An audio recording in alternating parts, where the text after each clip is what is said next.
we all have those things that would make us feel like a bad parent, a bad mother.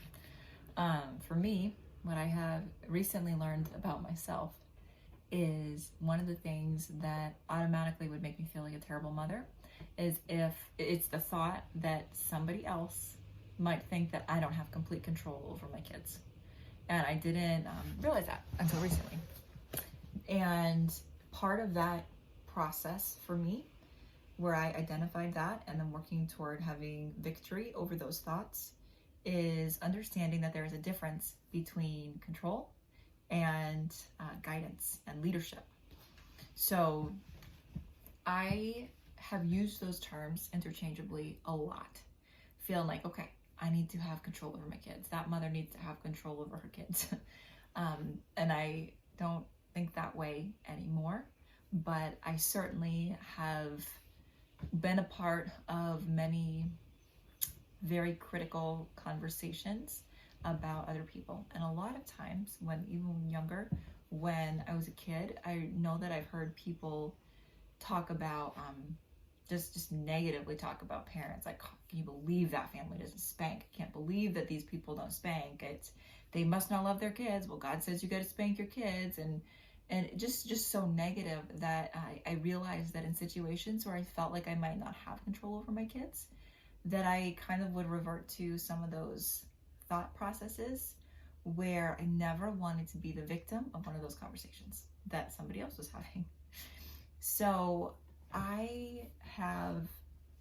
I've been set free from that, and I am working on operating in freedom, where I have this desire that I want to lead and guide my children as the scriptures tell me to.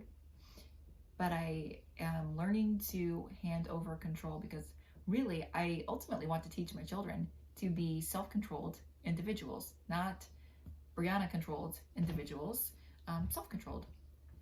And we look at even how good was God or Jesus when he goes that he's going to go to the Father. When he was talking to his disciples, he says, I'm going to go to the Father and I'm going to ask him to send a helper for you. He's going to send the Holy Spirit. And then we're given the armor of God. We're given all of these tools along with our own free will. And we are able to use these tools to have self-control and live victoriously. And I want to model that to my kids. God certainly is an excellent father to me, and I want to learn from his example, and I want to be that way with my kids. So one of the reasons that I think the mentality of I need to control my kids, people need to know that I control my kids need to know they're controlled by me. Some of the reason that doesn't work, especially if spanking is the way that a person is trying to achieve this, is because at some point that child needs to switch from being controlled by their parent to being self-controlled. And it gets really muddy because when does that switch take place? And how does it take place? When does that transfer of control take place? And if it takes place really on a certain day, then how if that child hasn't practiced that skill and understood what it felt like to have control, will they be able to do so successfully, to exercise self-control successfully? Another one is that spanking to gain control is not an acceptable or appropriate method anywhere in the world. I mean, not even with animals. If you hit animals to get them to do what you want them to do, you're considered an animal abuser. And that model, like I want to teach my children, I want everything that they see in me and my teaching and the way that I behave with them, I want it to be something that I would not be ashamed of them modeling somewhere else. I do not want to teach my children that if they don't get what they want, if somebody doesn't do what they tell them to do, I don't want them to think that they have the right to hit that person or force that person to comply, because that's not my goal. I don't want my children to be doing that. I wouldn't be okay if my son told my daughter to do something and she said no, or she didn't do it right away, or she didn't have a good attitude about it, and then he hit her. That would be a problem. I don't want to teach that to my children. I want to give them the appropriate tools to have self-control over themselves, over their mind, over their body, over their behavior and their actions. And I just want to equip them to do a good job with that. And I want to teach them good leadership. I want to lead them the way that the Lord leads me.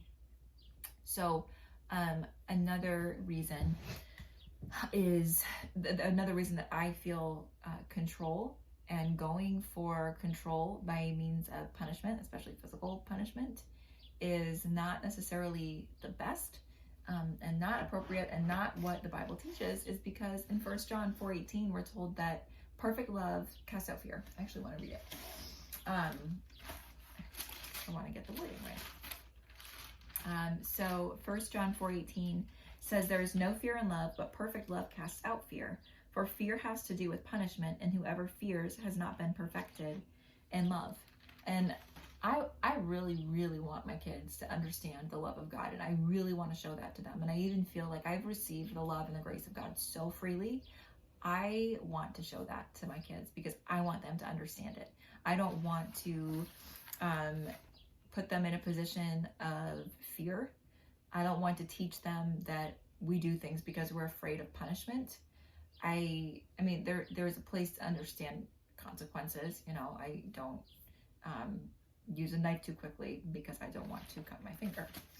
But the idea of where we're implementing things that God has instructed us to do in the Bible, and the way that I'm leading my children into that understanding, I want it to be because they have been perfected in love. I want them to have an understanding of unconditional love, of grace, and I want the same way that Jesus modeled for his disciples the right behavior, gave them tools, gave them the opportunity to practice.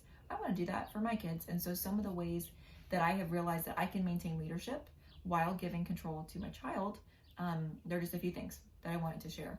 And the first thing is giving them the opportunity to tell me what feeling they're feeling, because it's not like there's good behavior and there's bad behavior. There are so many feelings, and even, I mean, in the Bible, we're told to be angry and not sin. So like that, but yet sometimes I think parents can punish their children for feeling angry when that's not a sin issue. And we want to work through it. I want to teach my child how to be angry and not to sin. So I will have them tell me what it is that they're feeling and validate that feeling, so they feel like, okay, I'm able to safely express. I want my child to safely express to me what they're feeling. And then I want to give them the opportunity to choose a thing to do to help that. So we have a chart in our home, and on this chart, there are appropriate responses, appropriate actions that can help bring them back to a place of being calm and content.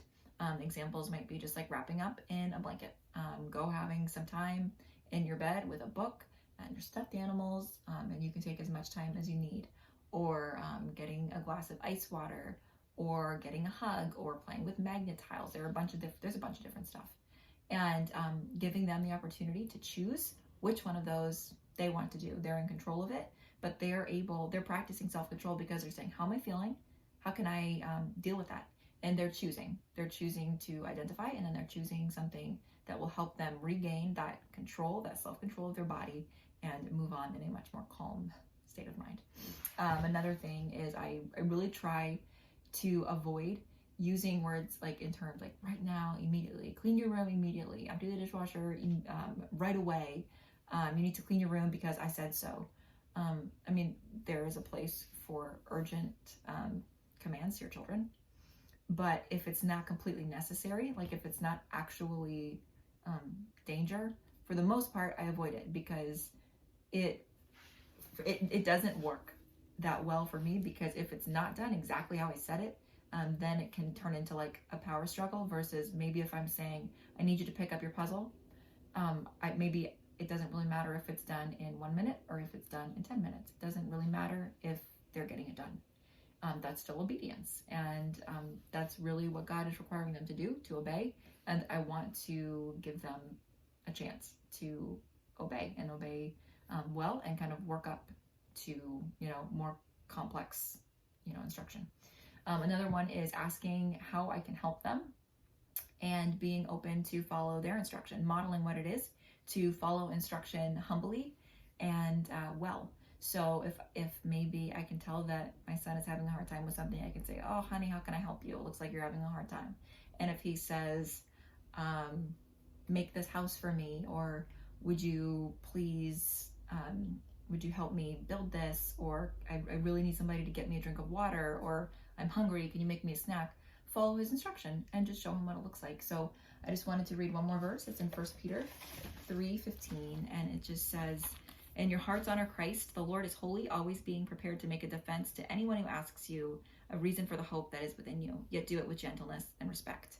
And I want to do that. I want to be ready to answer and explain and work with my children and do it with gentleness and respect. So that is how I feel about that, and I hope it's encouraging.